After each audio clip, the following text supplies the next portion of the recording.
इस वीडियो में हम जानेंगे सीए मेटर के पेपर नंबर 6 फाइनेंशियल अकाउंटिंग के बारे में। दिसंबर 26 एग्जाम के लिए क्या स्ट्रेटजी आपको अपनानी चाहिए, स्टडी प्लानर क्या होना चाहिए, डेली शेड्यूल क्या होना चाहिए, इस छोटी सी वीडियो में कंप्लीट बात करेंगे। जो बच्चे चैनल पर नए चैनल को सब्सक्राइब करना मत भूलिएगा। सीए मेटर क्लासेस बाय करना चाहते हैं, बहुत ही नॉर्मल से प्राइस पे क्लासेस अवेलेबल हैं। डिस्क्रिप्शन में आपको लिंक और कॉन्टैक्ट नंबर मिल जाएगा, जिससे आप क्लासेस बुक कर सकते हैं और टेस्ट सीरीज भी ज्वाइन कर सकते हैं। तो चलिए बात करते हैं।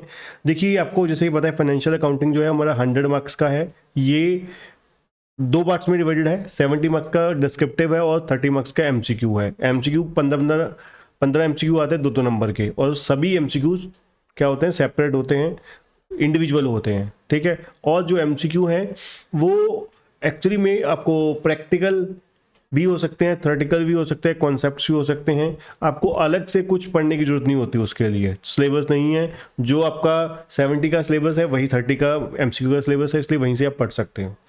तो अब आपको कौन से चैप्टर सीक्वेंस वाइज किस तरीके से करने हैं, किस पे ज़्यादा फोकस करने हैं, मैंने बिल्कुल सीक्वेंस में अरेंज ऑर्डर में आपको बताने जा रहा हूँ। ठीक है। इसी ऑर्डर में पढ़िएगा और इसी प्रेफरेंस के साथ ही पढ़िएगा, जिस प्रेफरेंस में मैं आपको प्रायोरिटी के साथ बता रहा हूँ। जितने आसान चैप्टर होंगे उतने ज़्यादा आपको स्ट्रॉन्ग तरीके से, उतने अच्छे तरीके से करने हैं, ये चीज़ याद रख लीजिएगा। और जो पहले, दूसरे, तीसरे नंबर वाले जो मेरे प्रायोरिटी वाले हैं वो उनको कम से कम 2 से 3 बार रिवाइज जरूर होने चाहिए, अगर आप चाहते हो कि 70 से 90 मार्क्स के बीच कम से कम आपके आए। ठीक है। तो चलिए बात करते हैं। सबसे पहले नंबर पे जो सबसे आसान, सबसे फेवरेट, सबसे स्कोरिंग है, जिनमें गलतियां होने के चांसेस बहुत कम होते हैं, ये 5 चैप्टर कुल मिला के। ठीक है। ये 5 चैप्टर हैं, जैसे कि डेप्रिसिएशन है, रेक्टिफिकेशन ऑफ एरर है, बिल ऑफ एक्सचेंज है, ठीक है, और कंसाइनमेंट जॉइंट वेंचर। ठीक है। ये 5 चैप्टर सबसे आसान, आपको पता है ये सारे के सारे चैप्टर आपको +1 में थे। ठीक है। बीकॉम 1 में भी थे। तो इसलिए इस चैप्टर को बहुत ज़बरदस्त तरीके से करना है और इसमें ज़्यादा टेक्निकलिटी भी नहीं है, इसलिए सबसे बढ़िया तरीके से कम 2 से 3 बार ये सभी चैप्टर होने चाहिए आपके। ठीक है। उसके बाद दूसरे नंबर पे अकाउंटिंग स्टैंडर्ड। अकाउंटिंग स्टैंडर्ड आपके गिनती के 6 एएस हैं, उसमें से 2 तो छोटे छोटे से ही हैं, गिनती के 4 एएस हैं। समझ के चलिए 4 के 4 एएस आते हैं, और कोई भी ऐसा बड़ा एएस नहीं है कि इतना बड़ा हो, ठीक है, जिसमें आपको बहुत ज़्यादा मेहनत करनी पड़े। ठीक है। तो एएस 20 मार्क्स के जो है वो बहुत ज़्यादा स्ट्रॉन्ग वे में करने हैं। तो मान के चलिए आप जो पहले वाला यूनिट है 5 चैप्टर और एएस, यही आपके नाना करते आपको 40 to 50 मार्क्स के आपके यहीं पर ही आ जाएंगे। ठीक है ना। तो 40 से 50 नंबर का पेपर आपको यहीं से ही देखने को मिल जाएगा, इतनी आसान सिलेबस से। इसका मतलब 40 नंबर तो आपका यहीं से ही हो सकता है। ठीक है। अगला तीसरे नंबर पे जो हाई स्कोरिंग और इंस्टीट्यूट के फेवरेट हैं वो हैं 3, final account, NPO, single entry.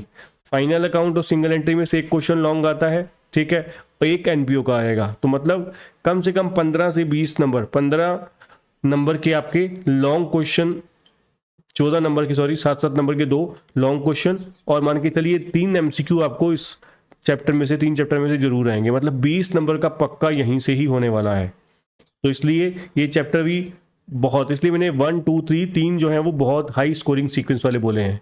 ठीक है। उसके बाद चौथे नंबर पे थोड़े से long, lengthy but low scoring, इतने ज़्यादा हाई स्कोरिंग नहीं है। जैसे कि इंश्योरेंस क्लेम, ये स्कोरिंग है बट इसमें मेहनत ज़्यादा है उसके कंपैरेटिवली। ठीक है। तो स्कोर जो है वो आप मीडियम ही कह सकते हो। ठीक है। इसलिए इंश्योरेंस क्लेम बहुत ही इंपॉर्टेंट है, बहुत ही फेवरेट है इंस्टीट्यूट का। हायर परचेज भी हमेशा ऑल टाइम फेवरेट रहा है, इसको आप 7 नंबर के क्वेश्चन में जोड़ सकते हैं। ब्रांच और डिपार्टमेंट, ठीक है, डिपार्टमेंट कम आता है, ब्रांच भी आ जाता है आपका 5 नंबर में आ जाता है, कई बार 7 नंबर में आ जाता है। ठीक है। और सबसे लास्ट में सबसे लंबी पार्टनरशिप को करना है। पार्टनरशिप में आपको पता है सब कुछ है, इंट्रोडक्शन से लेकर डिसोल्यूशन, सेल ऑफ फॉर्म तक सब कुछ आ जाते हैं पार्टनरशिप में, इसलिए सबसे लास्ट में आपको पार्टनरशिप करनी है। ठीक है। तो इस तरीके से सीक्वेंस में आपको सारा का सारा सीए मेटर के फाइनेंशियल अकाउंटिंग का सिलेबस करना है। अगर क्लासेस बाय करना चाहते हैं, आपको सिर्फ दिसंबर अटैम्प्ट जो है वो 2999 में आपको एफए की मिल जाएगी, और सिर्फ 9000 रुपीज़ में आपको कंप्लीट ग्रुप मिल जाएगा। अगर डिस्काउंट कूपन अवेलेबल है तो उससे भी आपको 500 रुपये लेस मिल सकता है। ठीक है। वो टाइम पे अलग अलग वैसे। ठीक है। आप क्लासेस बाय करने के लिए डिस्क्रिप्शन में आपको लिंक दिया गया है और कॉन्टैक्ट नंबर, जिससे जान सकते हैं कोई ऑफर है या नहीं है। Thank you.